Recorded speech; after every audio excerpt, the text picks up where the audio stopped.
Los siglos se complace en presentar su programa El Poder de la Palabra. Estamos en 1175 West 600 North.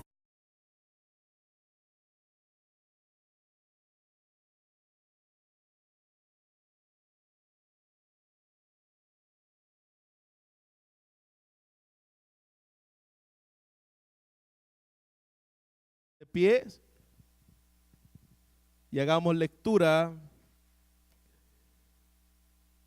de estos versículos, Mateo 26, 17 al 29. Amén.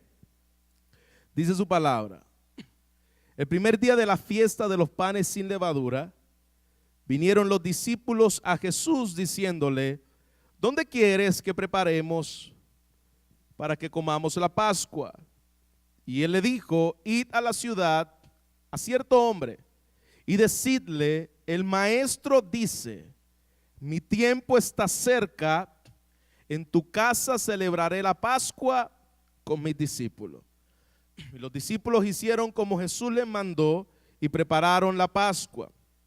Cuando llegaron la noche, se sentó a la mesa con los 12 y mientras comía, dijo: de cierto os digo que uno de vosotros me va a entregar. Y entristecido en gran manera comenzaron cada uno de ellos a decirle: ¿soy yo, Señor? Entonces él le respondió y le dijo: el que mete la mano conmigo en el plato, ese me va a entregar. A la verdad, el Hijo del Hombre va según lo escrito de él, mas ay de aquel hombre por quien el Hijo del Hombre es entregado. Bueno le fuera a ese hombre no haber nacido. Y entonces respondió Judas, el que le entregaba, y dijo: ¿soy yo, maestro? Y le dijo: tú lo has dicho. Y mientras comían, tomó Jesús el pan y lo bendijo. Y lo partió y dio a sus discípulos y dijo: tomad y comed, esto es mi cuerpo. Y tomando la copa, habiendo dado gracia, le dio diciendo: bebed de ella todos, porque esto es mi sangre del nuevo pacto, que por muchos es derramada para remisión de los pecados. Y os digo que desde ahora no beberé más de este fruto de la vid hasta aquel día en que lo beba de nuevo con vosotros en el reino de mi Padre. Padre, gracias por este regalo que tú nos permites, Señor, de abrir una vez más tu palabra santa. Entramos a terreno santo cuando tu voz es hablada y predicada. Y Padre, confiamos en el poder que proviene, Señor, no de la forma del predicador traer el mensaje. El predicador y la forma no es lo que tiene poder de Dios, sino, Padre, tu palabra y tu evangelio, que es cortante, que penetra, transforma, convierte. Señor, y yo te ruego una vez más el poder de tu Espíritu Santo viniendo sobre nuestras vidas, Señor, y trayendo convicción para que nosotros salgamos de aquí, Señor, no igual a como llegamos, sino transformados por este glorioso evangelio que hemos conocido. Padre, habla a tus hijos, habla a nuestros corazones. Te lo rogamos en Jesucristo. Amén y amén. Puede tomar asiento, iglesia. Estamos a 24 horas de que nuestro Señor Jesucristo vaya a la cruz. Es decir, estamos en el día jueves de lo que nosotros conocemos y llamamos por medio de la tradición la Semana Santa. Jesús, o la Semana de la Pasión, donde Jesús va a ir rumbo a la cruz. Es decir, Jesús está a 24 horas de ser crucificado, y en medio de esas 24 horas, si hay algo que debe caracterizar esta escena que vamos a comenzar a leer es precisamente la tensión que debe haber en medio de esos discípulos. Saber que nuestro maestro va a ser entregado, saber que ya no estaremos con él, saber que Cristo mismo iba a enfrentar la ira de Dios. Era un momento muy tenso en el cual está viviendo aquí los discípulos. Un momento crucial donde se va a determinar la fe de muchos.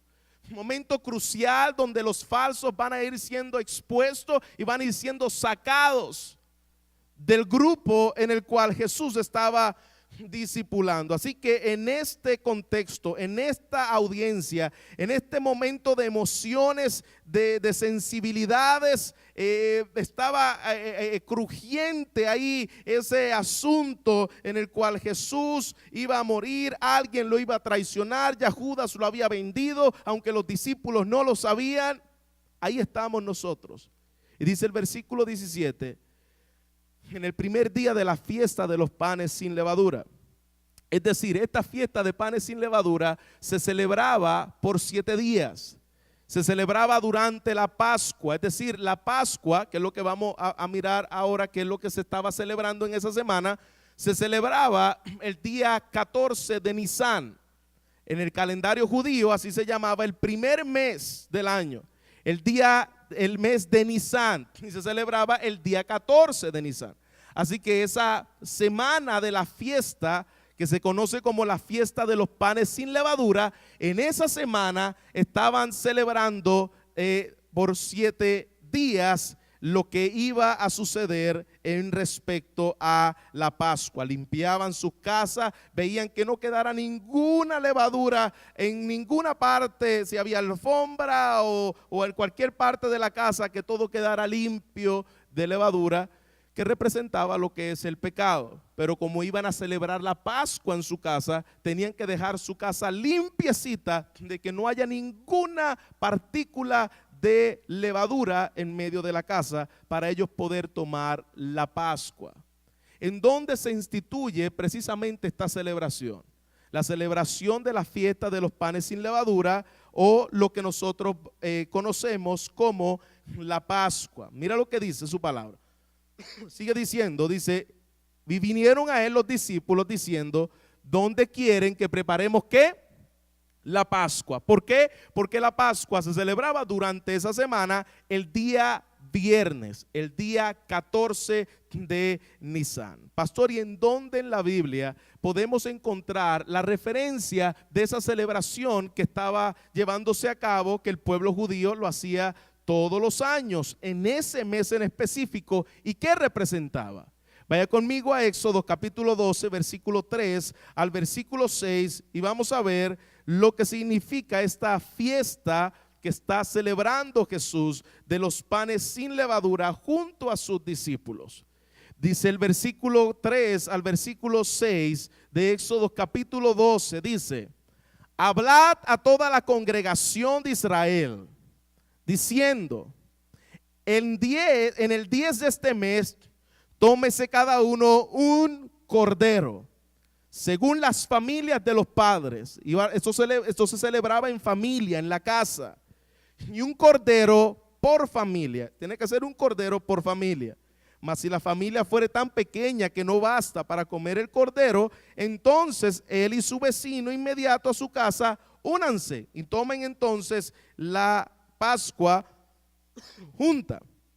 Entonces dice su palabra: y su vecino inmediato a la casa tomará uno según el número de las personas. Interesante, aquí dice: conforme al comer de cada hombre, porque hay algunos que comen más, hay algunos que comen menos, hay algunos que son 8 cilindros, hay otros que son 3, ¿verdad? En esta iglesia casi todos somos 8. Pues aquí es de conforme al comer de cada hombre. Dice: y haréis la cuenta sobre el cordero. Entonces dice: el animal será sin defecto. Así tiene que ser el animal cuando se celebraba la Pascua. Tiene que ser un macho de 1 año, y lo tomaréis de las ovejas o de las cabras, y lo guardaréis. Después que lo tome, lo vas a guardar hasta el día ¿qué? hasta el día 14 de este mes. Eso es lo que nosotros conocemos como la Pascua. Y lo inmolará toda la congregación del pueblo de Israel entre las 2 tardes. Los que han tomado la Pascua todos los años aquí que celebramos, exaltando la gloria de Cristo, se ha podido dar cuenta que Cristo cumple perfectamente cada uno de los detalles celebrados en esta Pascua. Cristo es el cumplimiento de cada versículo que nosotros acabamos de leer aquí en Éxodo capítulo 3, versículo 6. Pero aquí nosotros vemos que los discípulos dijeron: vamos a ir a preparar la Pascua. Sin embargo, no dice en ninguna parte que ellos habían de comprar cordero. Probablemente podemos suponer que ya lo habían comprado unos pocos días antes, porque recuerde que aquí lo separaban casi 4 días antes el cordero de la Pascua, antes de que fuese comido por la familia. Y se celebraba este evento magno. ¿Por qué celebraban este evento? ¿Cuál era el preparativo de esta gran fiesta que se daba en todo el pueblo de Israel? Bueno, tenemos que entender que esto significa la liberación del pueblo judío de las manos de los egipcios. Usted se recuerda que Dios le dijo: mata un cordero y con la sangre de ese cordero póngalo en un lebrillo y pongan la sangre en los linteles de las puertas, para cuando el ángel de la muerte venga no mueran, la ira de Dios no cayera sobre ellos, sino que cayó sobre los primogénitos de quienes, de los egipcios, no del pueblo de Israel. ¿Por qué? Porque el pueblo de Israel era menos pecaminoso que los egipcios. No, porque la sangre del cordero fue puesta en los linteles de las puertas del pueblo de Israel como señal del pacto de Dios. Cuando ellos celebraban la Pascua, ellos traían a ese cordero, traían esas copas, y ya vamos a ver cómo la celebraban. En ese momento ellos lo que hacían era recordar que la ira de Dios, el Pesaj, la palabra Pascua en hebreo significa Pesaj, que quiere decir el paso de la ira de Dios. La ira de Dios pasó y no mató a los primogénitos de Israel, pero sí mató a aquellos primogénitos de Egipto. Por eso era que se celebraba esta Pascua de esta manera. Ellos tenían que preparar unos muebles, y no era la misma forma en que nosotros nos sentamos a la mesa a comer. Ellos se sentaban en el piso y ponían una mesa pequeña en el piso, se recostaban, y de esa manera era que ellos celebraban una cena. No lo hacían como nosotros, lo hacían en el piso. Para que tengamos un contexto y una idea de lo que se hacía aquí, ellos compraban panes sin levadura. Esos panes sin levadura los ponían en las mesas, ponían hierbas amargas en las mesas y también vino mezclado con agua para celebrar esta Pascua. Había que preparar un cordero, asarlo, y se comían todo el cordero y no podía sobrar ni un pedacito de ese cordero. Hacían una salsa y metían al cordero, el pedazo de carne del cordero en esa salsa amarga, y comían todos el cordero. Así que estamos el jueves por la tarde, a punto de llegar al día de la Pascua, que era el viernes 14. Es decir, Jesús va a comenzar a celebrar su última Pascua, no el día viernes que le tocaba la Pascua. Jesús va a tomar la Pascua un día antes, la estará tomando ahora el día jueves. ¿Por qué, pastor? Porque el día viernes Él era la Pascua, Él era el cordero, Él era la representación de aquellas copas, Él era toda la sombra de lo que Egipto estaba manifestando, del peso de la ira de Dios. Pero ahora no pasó sobre los primogénitos, ahora cayó sobre el primogénito de Dios, la ira de Dios cayendo sobre su hijo, Él haciendo la representación perfecta de cada una de las descripciones que nos muestra el Antiguo Testamento. Y mira lo que sigue diciendo el versículo 18. Y él le dijo, Jesús le dijo a ellos: id a la ciudad, para que preparen la escena para hacer la Pascua. Ya usted sabe lo que conlleva la Pascua, todas las cosas que deberían estar en esa mesa. Vayan a la ciudad a cierto hombre. ¿Y quién es ese cierto hombre? Bueno, no sabemos. Es probable que ese hombre haya sido un discípulo de Jesús. Es probable que ese hombre haya recibido tal vez un milagro, una enseñanza de Jesús. Aquí no dice necesariamente quién es ese hombre. Y decidle, el maestro dice, eso es todo. Mi tiempo está cerca. Aquí vemos la soberanía de Dios, la omnisciencia de Dios en Cristo. Mi tiempo está cerca. En tu casa celebraré la Pascua con mis discípulos. No más explicaciones. Cuando Dios va a hacer algo, Él no da mucha explicación porque Él es Dios. Le pidió la casa a un fulano, dijo, Jesús va a celebrar la Pascua aquí. Y yo me imagino que el fulano dijo, ok, la casa es tuya. Trato hecho, ya esto está cuadrado.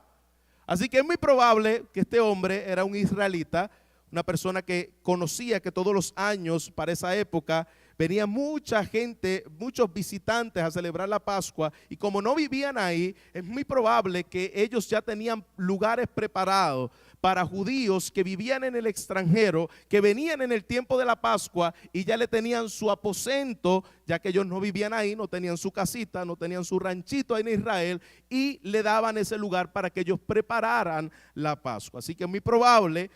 Era un discípulo, era un seguidor de Jesús, era alguien en el cual practicaba esta celebración de la Pascua.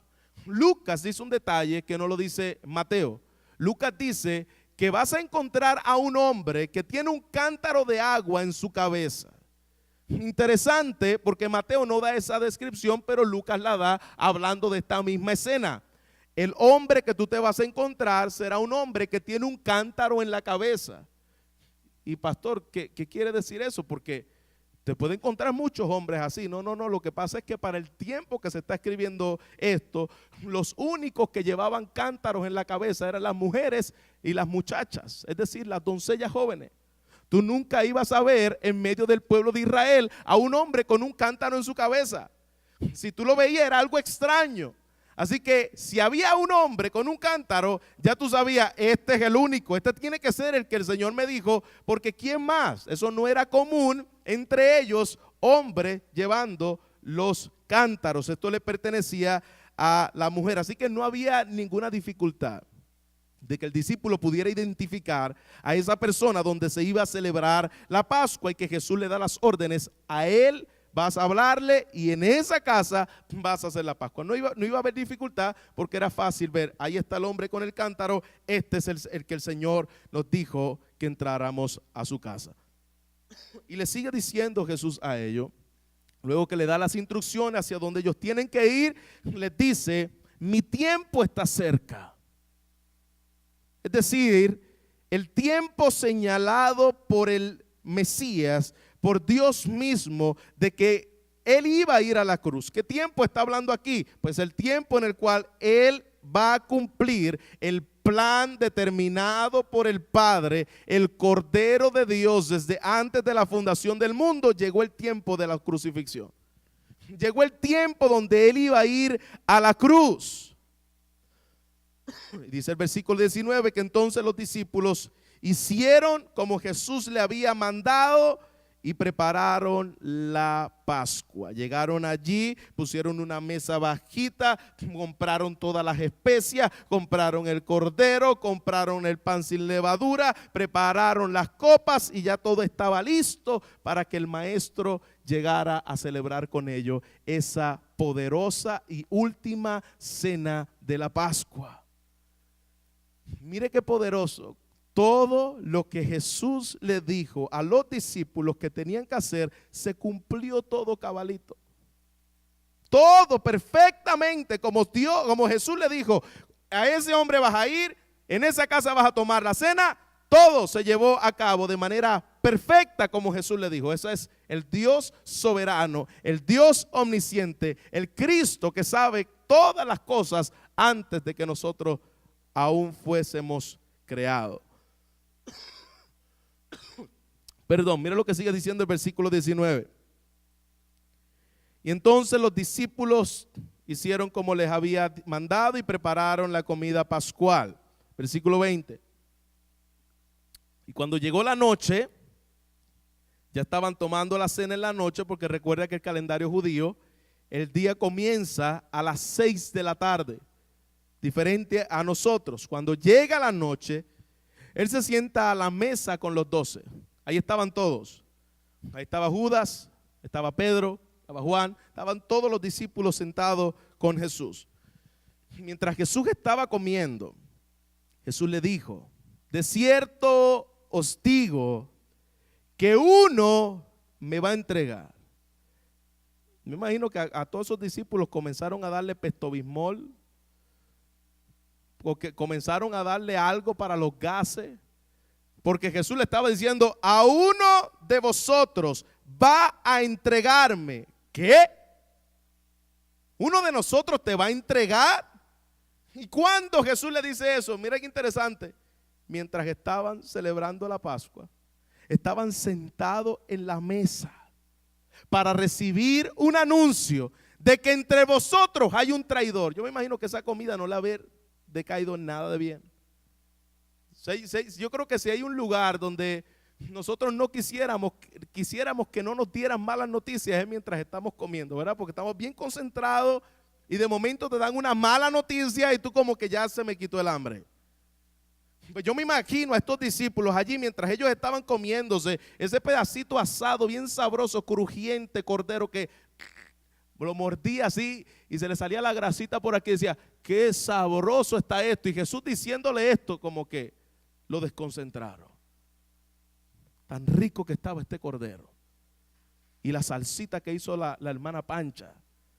Y ahora me dan esta noticia de que uno de nosotros va a entregar al Mesías después de haber estado comiendo un rato. Es lo que quiere decir este versículo. Ya llevaban rato ahí comiendo. ¿Comiendo qué? La Pascua. Estaban celebrando la Pascua. Y pastor, ¿qué estaban comiendo? Lechón asado y tacos. No, ya yo les dije más o menos lo que estaban comiendo: cordero, las hierbas, el pan, las copas. Y quiero que podamos echarle un vistazo a esta comida de la Pascua, porque mientras estaban comiendo, mientras estaban allí sentados, yo quiero ver la escena que estaba cuando Jesús le dice: uno de vosotros me va a traicionar. Bueno, entendamos que en aquella mesa habían, en la celebración de aquella Pascua, donde estaba Judas junto con los discípulos y Jesús, en medio de esa mesa habían 4 copas. Y en esas 4 copas era en memoria de una promesa dada por Dios al pueblo de Israel. Y esa promesa se encuentra en Éxodo capítulo 6, versículo 6. Vaya conmigo ahí. Éxodo capítulo 6, versículo 6. Estamos hablando de que en la mesa de la Pascua, donde Jesús le está diciendo mientras ellos están comiendo: uno de vosotros me va a entregar. En esa mesa habían 4 copas. Y esas 4 copas representaban las 4 promesas que Dios le hizo al pueblo de Israel mientras estaba esclavo en Egipto, de lo que Él iba a hacer con ellos. Perdón, dice el versículo 6 de Éxodo 6. Por tanto, di a los hijos de Israel, número 1, yo soy el Señor. Yo soy el Señor. Y como yo soy el Señor, yo quiero que ustedes entiendan que yo no voy a necesitar su ayuda para sacarlos de ahí. Yo soy el Señor, el todo suficiente, el Shaddai, el que no necesita la ayuda de los hombres. Dice: y os sacaré, primera promesa, representando en la primera copa que estaba en la Pascua. La primera promesa dice: y os sacaré de debajo de las cargas de los egipcios. Entonces la primera copa es que Dios lo iba a sacar de la servidumbre de Egipto. Eso es lo que representaba. La segunda copa dice, la segunda promesa: y os libraré de su esclavitud. Y en la segunda copa, cuando estaban en la mesa, recordaban que Él los había liberado de la esclavitud de Egipto. Y la tercera copa es la copa de la redención. ¿Por qué? Porque dice, y os redimiré con brazo extendido. Dios iba a redimir a su pueblo con brazo extendido. ¿Y dónde vemos que Dios abrió sus brazos extendidos y redimió a su pueblo? En la cruz del Calvario. Allí se cumple esa promesa aún dada a Israel. Lo hizo con el pueblo de Israel en Egipto, pero había una promesa más grande que una liberación territorial de opresiones físicas. Había una promesa más grande de una liberación espiritual de cargas y de deudas delante de un Dios santo. Y dice su palabra, la cuarta copa, y os tomaré por pueblo mío y yo seré vuestro Dios. Así que se llenaba la copa de vino y se pronunciaba la primera bendición que dice: alabado sea el Señor nuestro, el Rey del mundo, que hizo el fruto de la vid. Así tomaban la primera copa que representaban y se conocía como la copa de la bendición. Es decir, nos sacó Dios de debajo de las cargas pesadas de Egipto. Y ellos tomaban esa copa, y luego de tomar la primera copa, para que ustedes entiendan lo que está sucediendo allí. Porque cuando ustedes toman o han tomado tal vez anteriormente, si viene una visita aquí, lo que se conoce como la cena del Señor, no saben ni lo que eso significa. Y Jesús le está enseñando aquí y nos está mostrando cómo ellos celebraban la Pascua y qué significado tenía cada una de estos elementos. Después que tomaban la primera copa y la bebían, traían panes sin levaduras, hierbas amargas, y el que presidía distribuía estos panes y estas hierbas y lo mojaban de igual manera. Primero se lavaban las manos, lo mojaban y lo comían. Y estos panes, los que han tomado la cena aquí, han visto que eran 3 tipos de panes. Y lo ponían en una túnica muy costosa, en una túnica de lino fino. Y dividían los panes. El primer pan representaba a Abraham. El segundo pan representaba a Isaac. Y el tercer pan representaba a Jacob. De manera que cuando ellos tomaban y partían, porque los judíos no usan el cuchillo, porque ellos decían que Dios no usó el cuchillo con nosotros. Ellos lo parten con las manos. Y el segundo pan ellos lo parten, y ese pan representaba ¿a quién? A Isaac. Ese pan representaba a Isaac. Entendamos todas estas ilustraciones que el antiguo pacto hablaban para entender lo que Jesús está haciendo con los discípulos aquí en lo que se conoce como la cena del nuevo pacto. Luego, lo que hacían tomaban la segunda copa, que se llamaba la copa de la ira, o la copa del dolor. Y esa copa simbolizaba precisamente lo que serían los sufrimientos del pueblo de Israel cuando estaba bajo esclavitud. Por eso que ellos la tomaban en representación a ese versículo de Éxodo 6:6 que dice: y os libraré de la esclavitud. De manera que después de eso hacían un lavatorio ceremonial, volvían otra vez a participar de la comida y volvían otra vez a tomar el pan y a ponerlo en estas salsas amargas. Luego tomaban la tercera copa. Por eso que la cena no era que duraba un segundo como duran hoy. Esta cena de la Pascua duraba un montón, duraba un buen tiempo. Por eso que mientras estaban comiendo, haciendo todo esto, es que Jesús le dice a ellos: uno de vosotros me va a traicionar. Luego toman la tercera copa, que se conoce como la copa de la redención. De manera que Jesús le está acordando a ellos, esa copa de la redención que ellos toman, Dios le está acordando a ellos: os redimiré con brazo extendido. Y bendecían al Señor, leían un salmo. Dentro de cada una de estas copas leían un salmo. Y leían del Salmo 115 al Salmo 118, que se conoce como los salmos de Jalel. Y pronunciaban esta oración por medio de los salmos de restauración mesiánica. Y luego tomaban la última copa. La última copa se conoce como la copa de la consumación.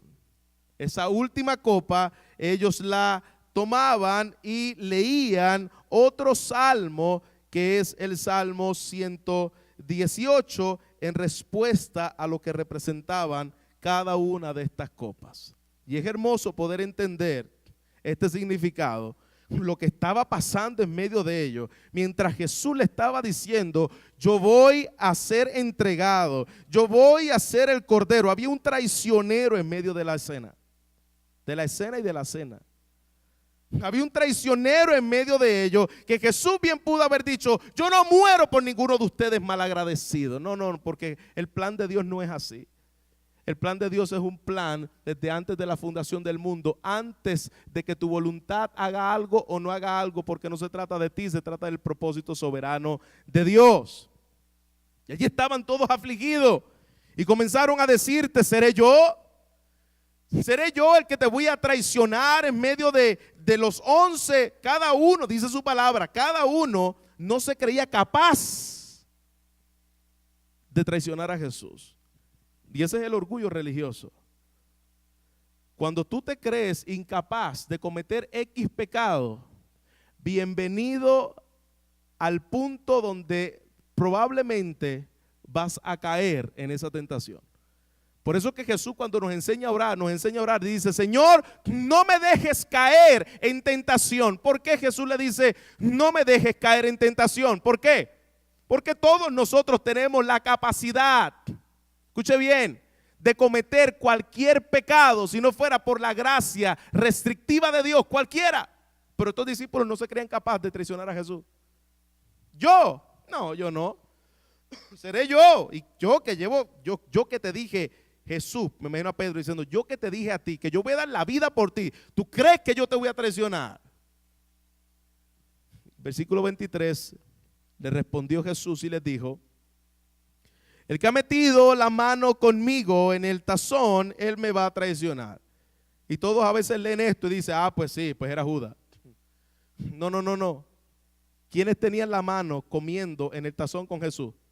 Todos. Los dos estaban comiendo. Es como decirte, pues sí, todos tienen la mano metida en el plato. Y todo, es decir, los que tienen la mano metida en el plato, ese me va a traicionar. Y todos se quedan mirando así. Todos tenían la mano metida en el plato. Así que Jesús no les avanzó mucho. Es decir, los dejó igual. Así que es claro que mientras los discípulos pensaban: bueno, ahora tal vez Jesús nos va a decir quién es él, el traicionero que está aquí. Y él le dice: sí, el que está mojando el trozo de comida. Y todos con el pan mojado así. Todos igualitos, con el vinagre y con la salsa saliéndosele por aquí. Así que Judas no era el único que estaba metiendo la mano en el plato. Todos estaban comiendo. Y entonces, ¿para qué Jesús le dice eso? Número uno, ¿para qué Jesús le dice el que tiene la mano metida en el plato cuando todas las tenían metidas en el plato?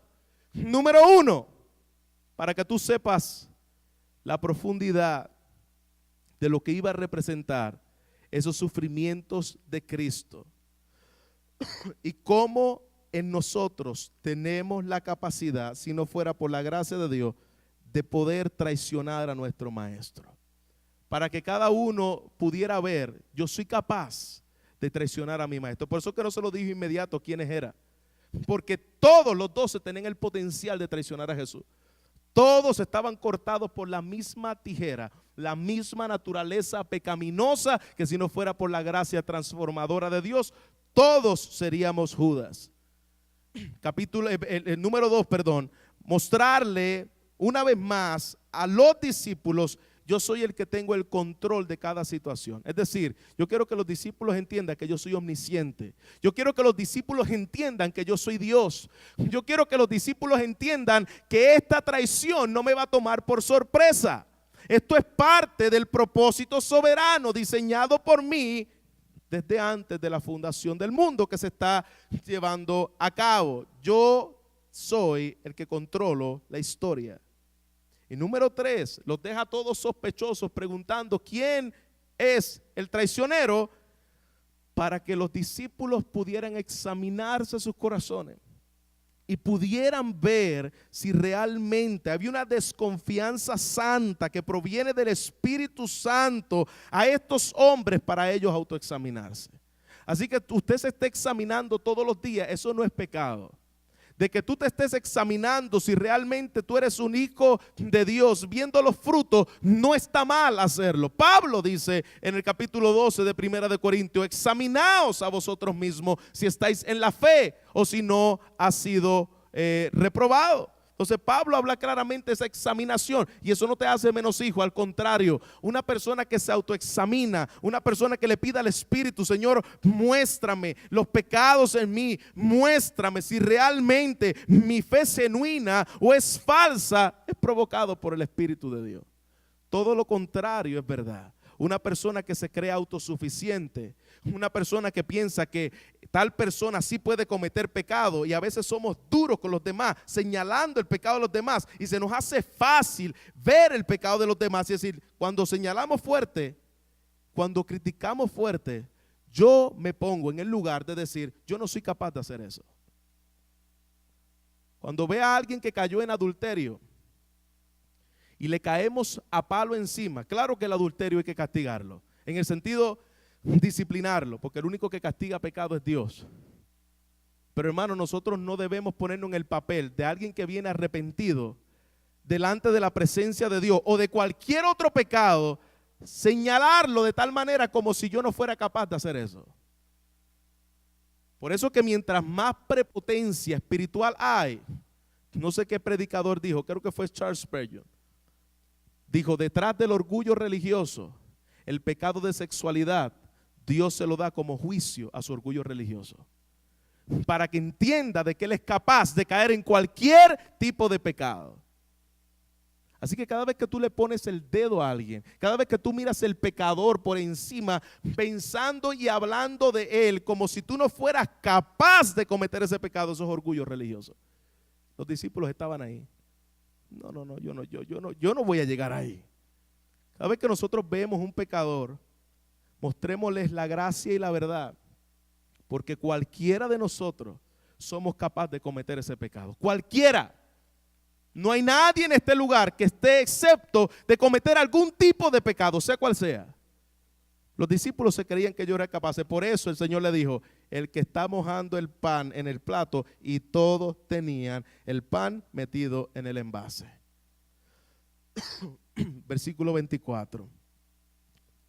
Dice: a la verdad el Hijo del Hombre va. Mira por qué le dijo eso, para que entendieran esto. El Hijo del Hombre va según lo que está escrito de él. Es decir, ustedes no me escribieron la historia. Por eso que a mí me hierve la sangre cuando yo escucho a alguien decir: estamos haciendo historia. ¿Historia en qué? Si el dueño de la historia se llama Dios, Él la escribió.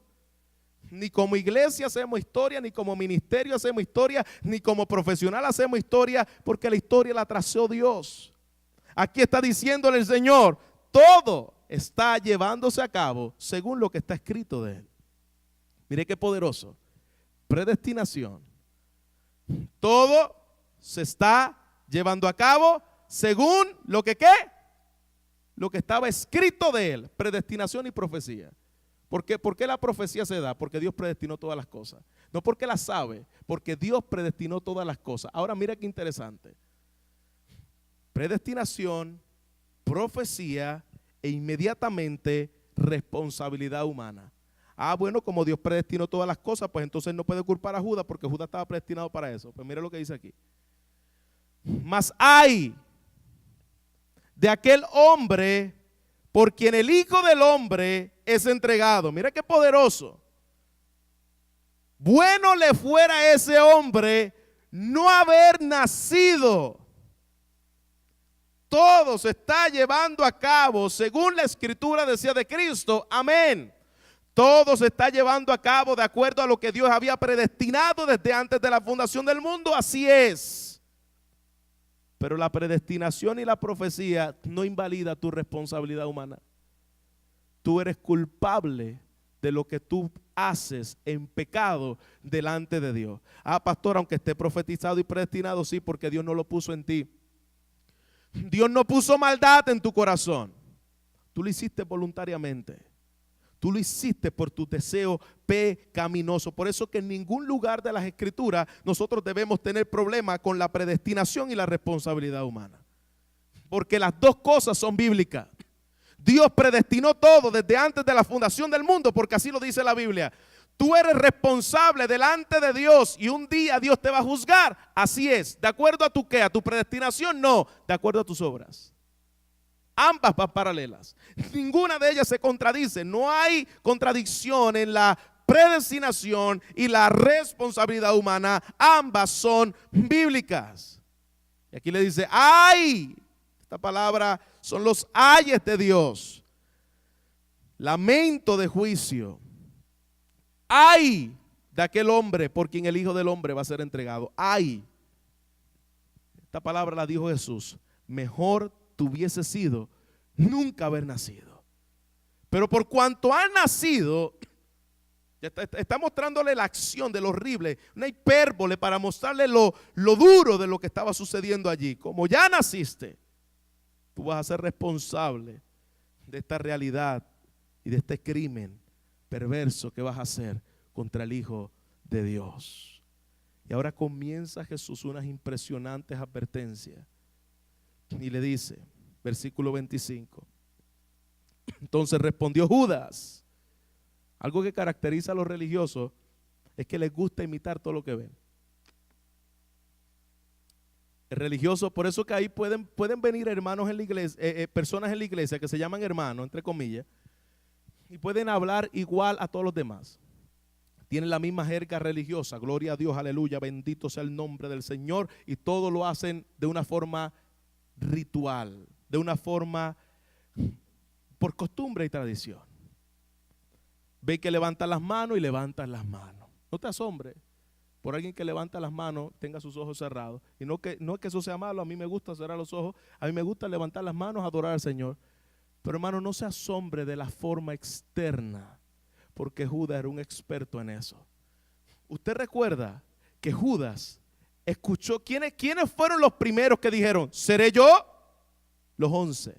Los 11 estaban diciendo, seré yo el que traicionó, el que va a traicionar al maestro.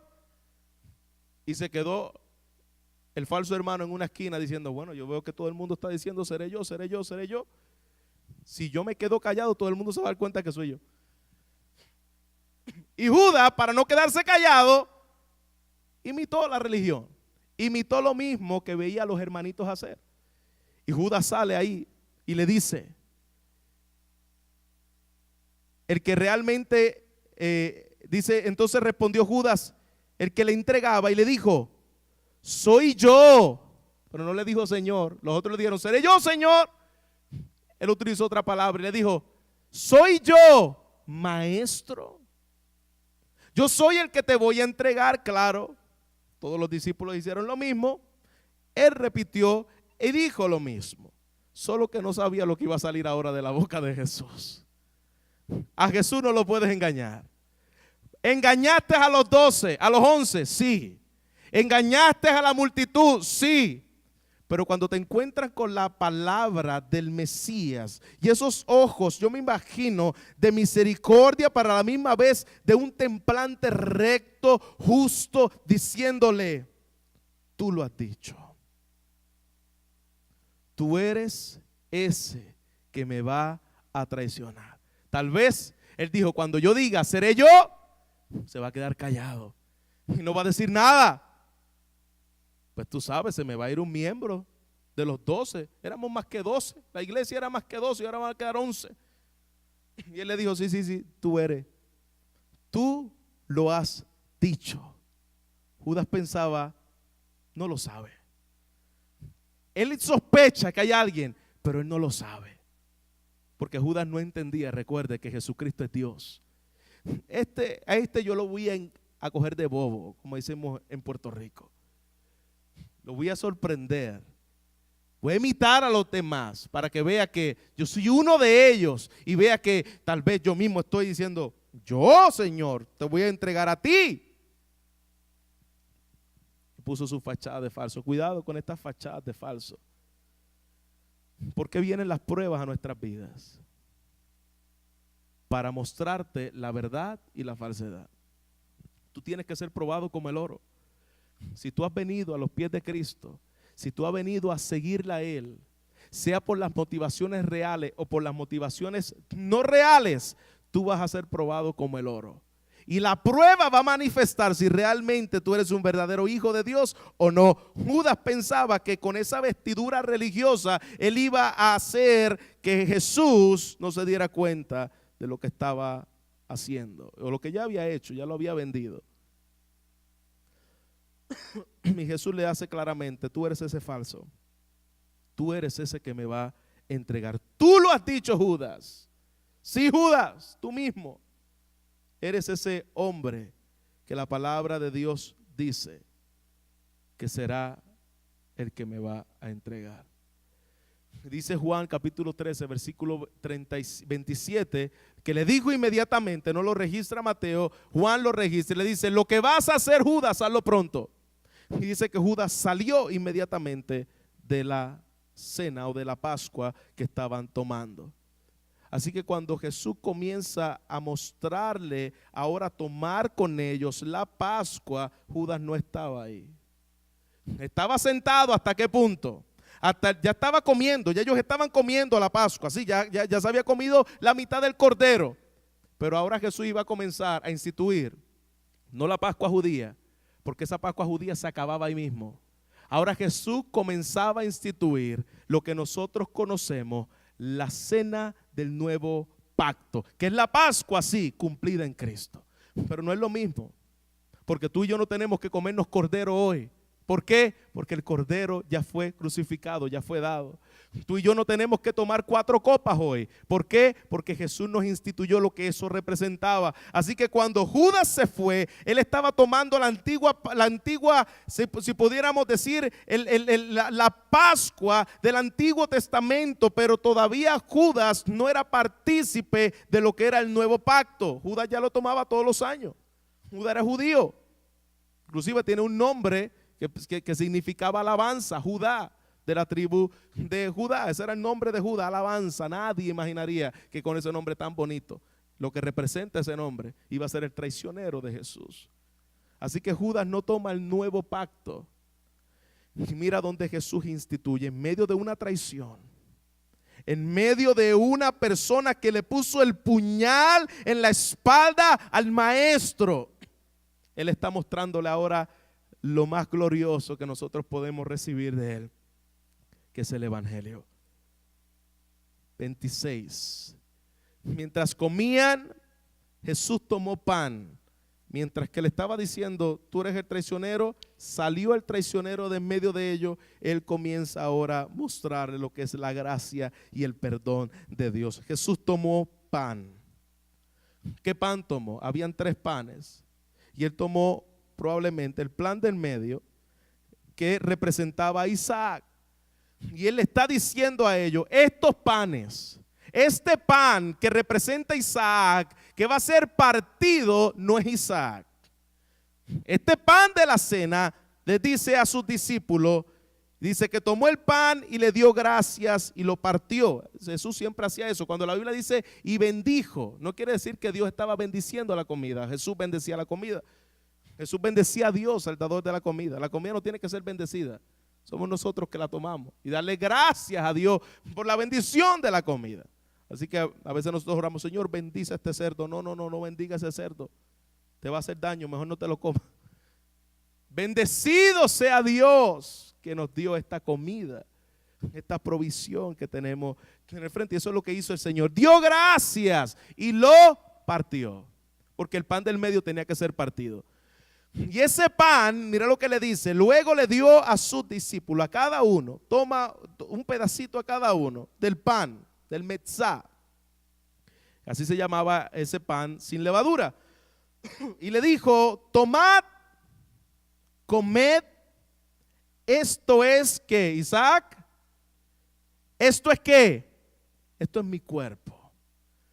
Toman y coman, porque esta Pascua nunca será la misma. porque ya de ahora en adelante nunca más necesariamente necesitamos celebrar esta Pascua como se tenía que celebrarse en el pueblo judío, porque esta Pascua se va a cumplir el día 14 de Nisan en la cruz. Y le está diciendo a ellos: tomad y comed, esto es mi cuerpo. Este no es el Isaac partido, este es mi cuerpo, yo lo cumplo.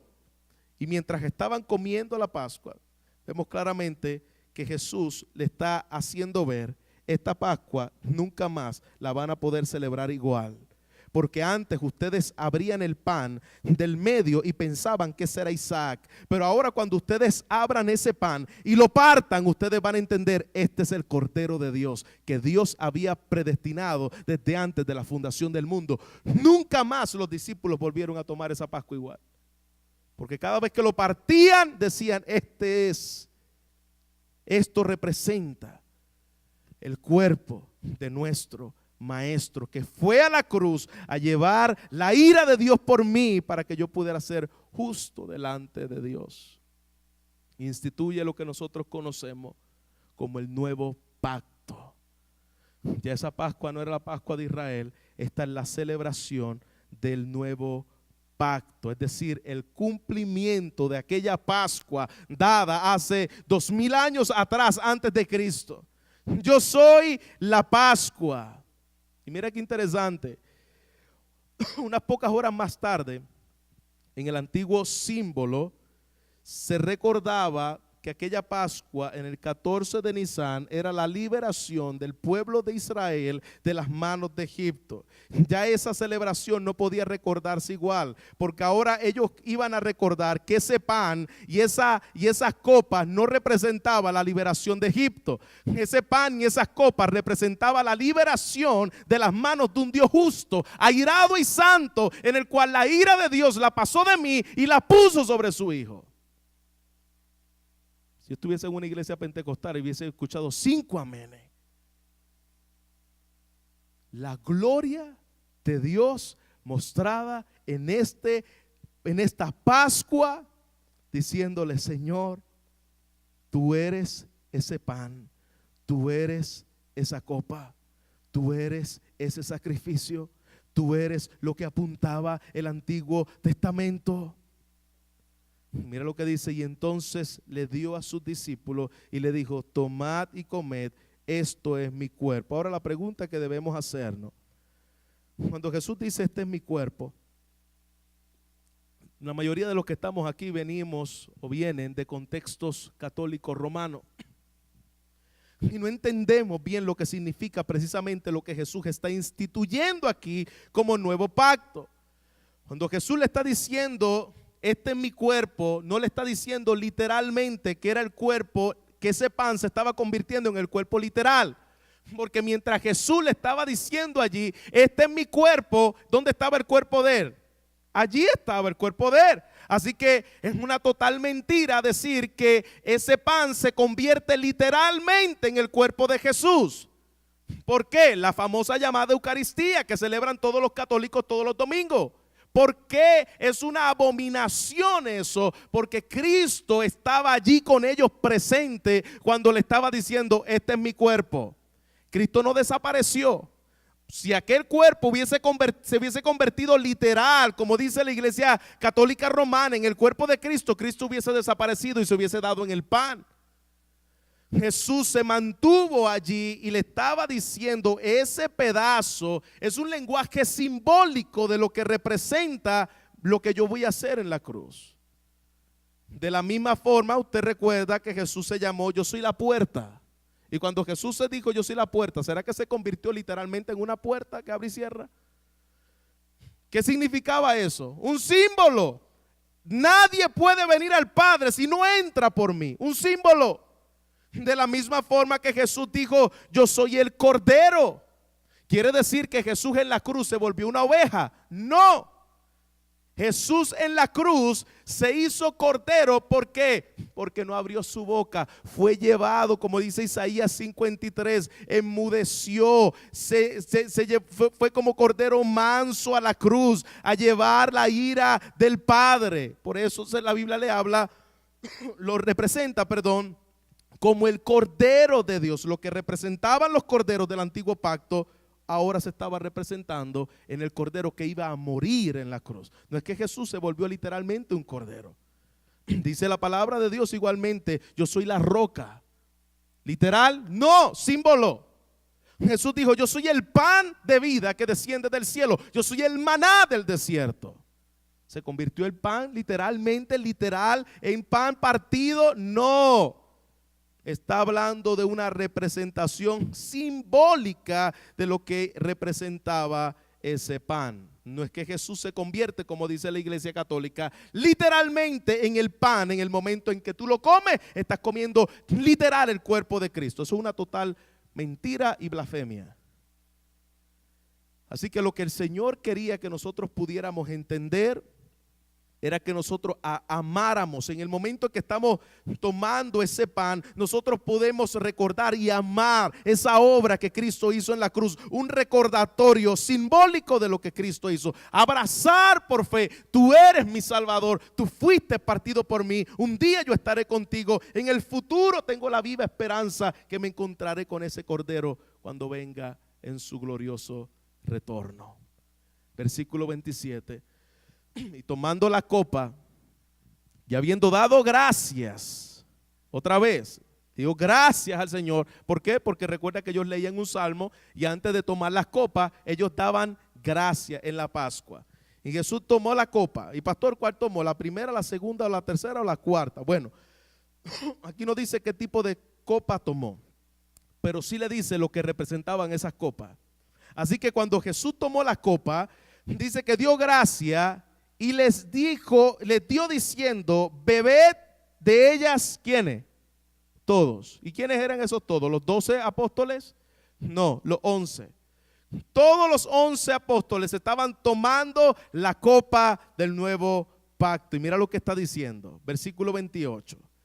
Porque esto es mi sangre. Es decir, esta copa ya no es la copa solo de la redención de Egipto, de la liberación de Egipto, de la consumación de esa obra en Egipto, sino esta copa representa algo más poderoso, mis discípulos. Esta copa representa que mi sangre va a ser derramada. Así que esta copa ya no tenemos que tomar ni la primera, ni la segunda, ni la tercera, ni la cuarta, porque ahora yo instituyo una copa que se llama la copa de mi sangre del nuevo pacto.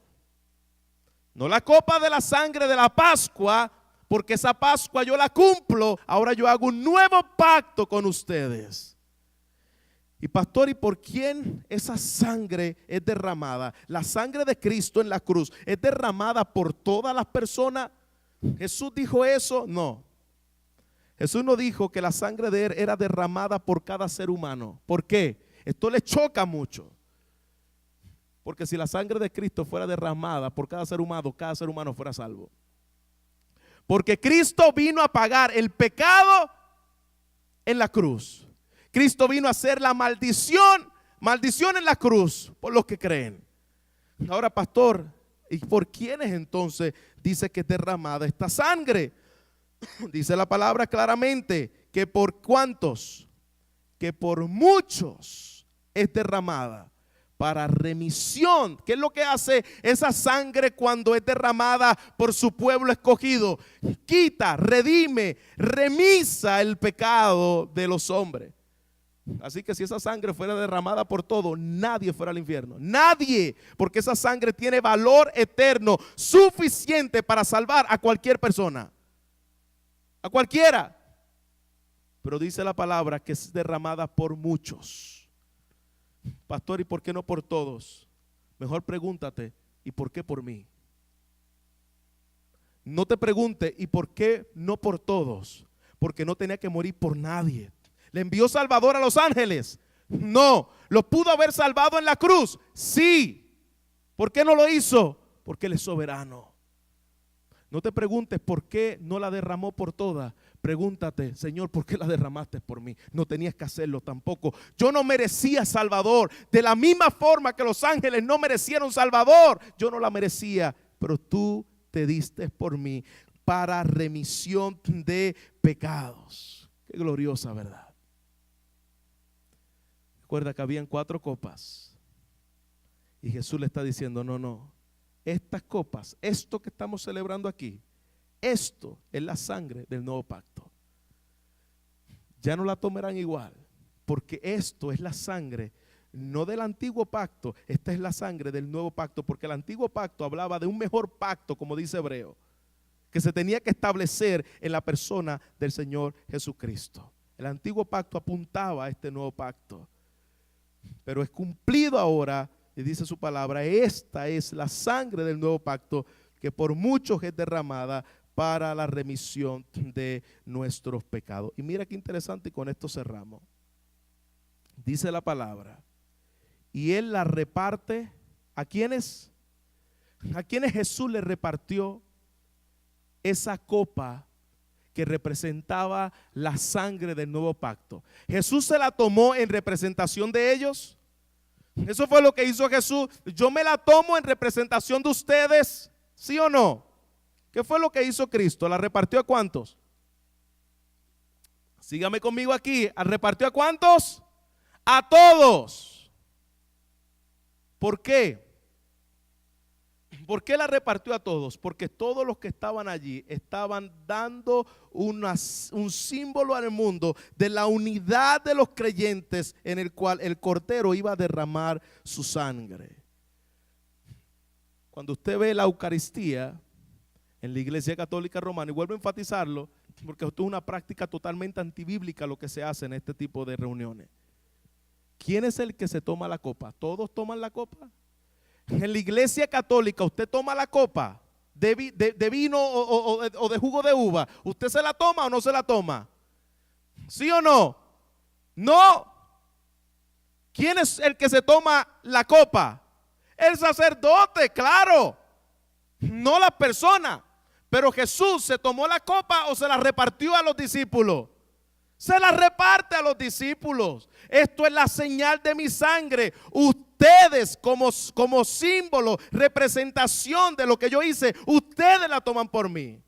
No, pero claro, en la Iglesia Católica se la toma el sacerdote y nadie la toma.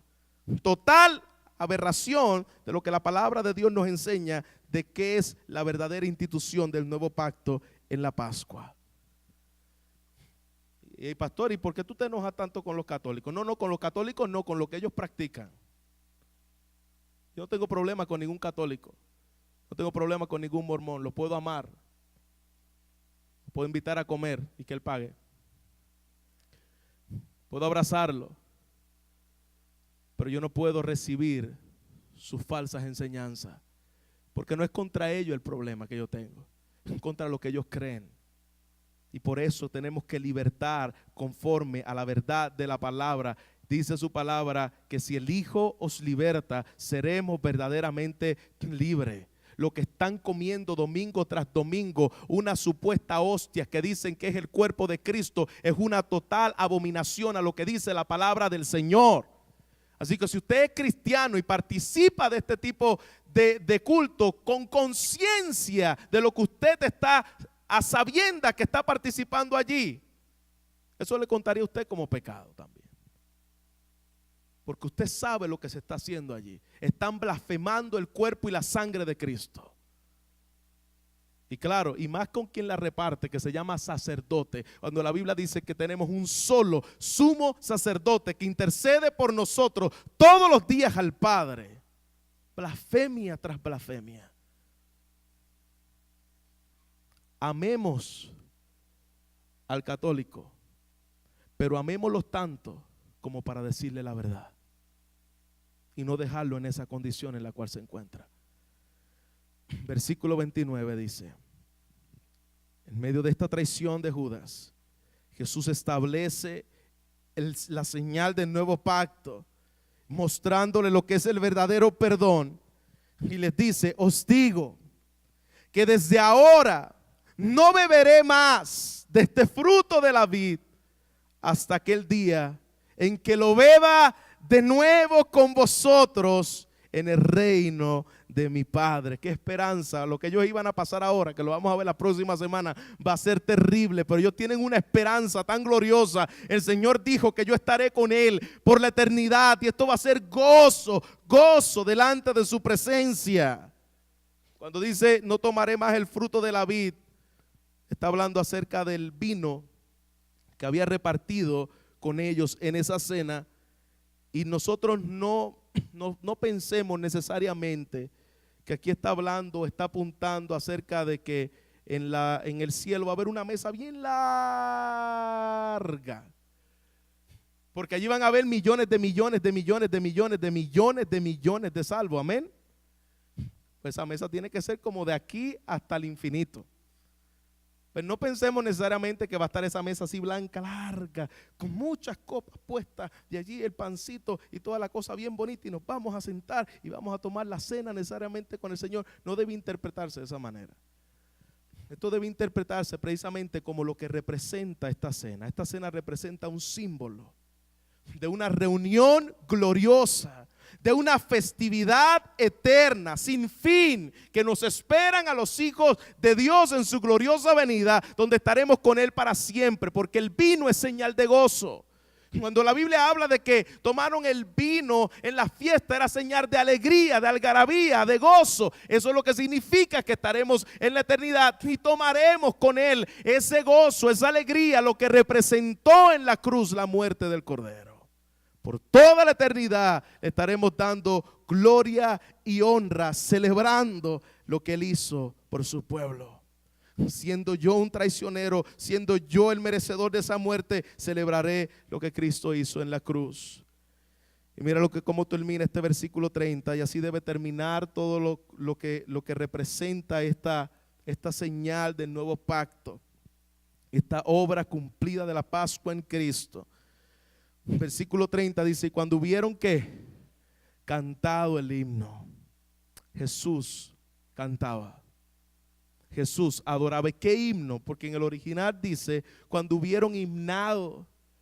Pues probablemente el himno que se utilizaba para la Pascua, que era del Salmo 115 al Salmo 118. Eso fue lo que cantó Jesús ahí, porque eso era lo que se cantaba en la Pascua. Y allí estaban adorando al Señor, preparándose, porque ahora venía el momento más terrible de la historia, donde el Hijo de Dios va a ser colgado en una cruz, donde los discípulos todos le van a negar, porque la persona piensa que Pedro nada más le negó. Todos le negaron y todos huyeron, todos se fueron. ¿Qué podemos aprender de esta predicación de hoy? Que el Señor nos ha enseñado muchas cosas nos ha enseñado Dios.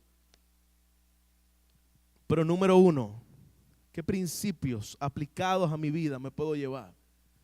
Número uno, en medio de la traición, amada iglesia, en medio de la traición, confía en el plan de Dios. Las traiciones no vienen como casualidades de la vida. Las traiciones no vienen como, ay, se le chispoteó. Todo tiene un plan soberano. Y escúchame, amada iglesia, ¿quién le escogió el enemigo a Jesús? Dios. ¿Desde cuándo? Desde antes de la fundación del mundo. Y si Dios le escogió el enemigo a Jesús, que lo iba a traicionar para que se cumpliera la profecía, yo te pregunto y me pregunto a mí mismo, ¿qué nos hace pensar de que Dios no escoge nuestros propios enemigos para llevar a cabo sus planes eternos? No, escogió el de su Hijo, pero nosotros no. Tranquilo, no te fastidies la vida pensando en por qué. Entiende que en el plan soberano de Dios, Dios usa todos los Judas para que su gloria sea conocida, exaltada y alabada. Si escogió el de su Hijo, ¿tú te crees mejor que Cristo? Señor, ¿y por qué a mí? ¿Y por qué a ti no? Si a su Hijo lo traicionaron, ¿por qué a ti no? Si a su Hijo le escogieron el enemigo, ¿por qué a ti no? ¿Por qué a mí no? Número 2, si aún en la peor tragedia, en la más brutal injusticia que nosotros podamos pasar, podamos confiar, como dice Cristo a los discípulos, todo va según está escrito de mí.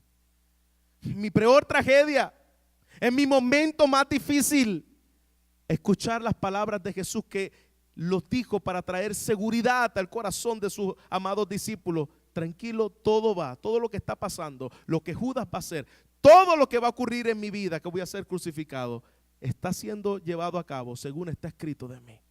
Nada de esto es casualidad. La muerte de Cristo fue lo peor que le pudo haber tal vez pasado a aquellos discípulos. Nuestro maestro se fue, ya no los tenemos con nosotros, pero fue la mayor bendición que aquellos discípulos pudieron recibir.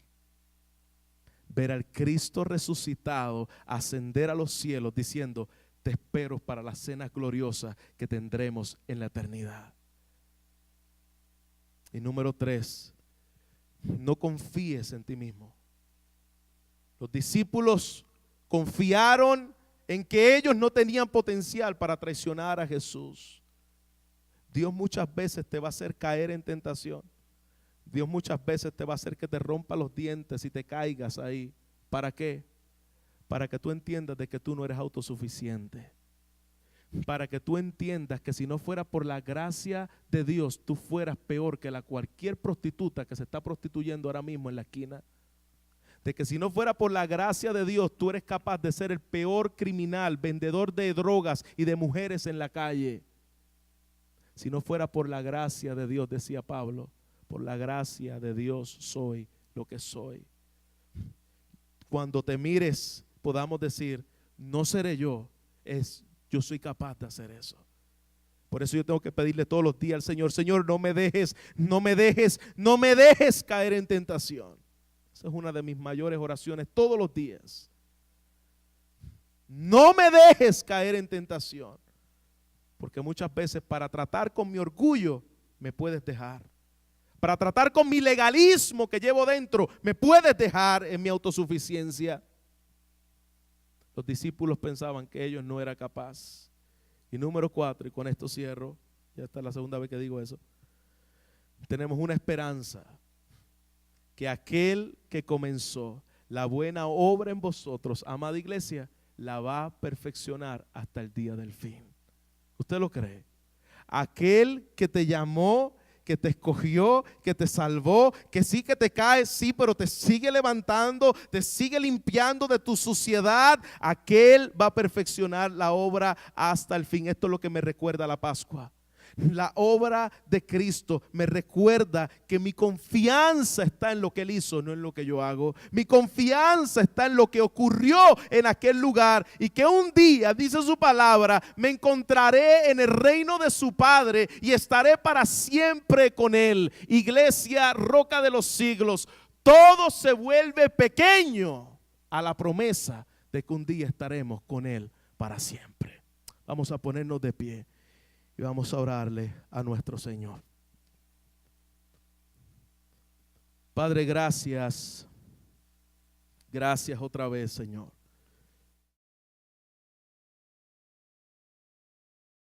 Para más información, preguntas y comentarios, visite nuestra página web www.cbtroca.com, donde encontrará este y otros recursos enteramente a su disposición. Hasta la próxima.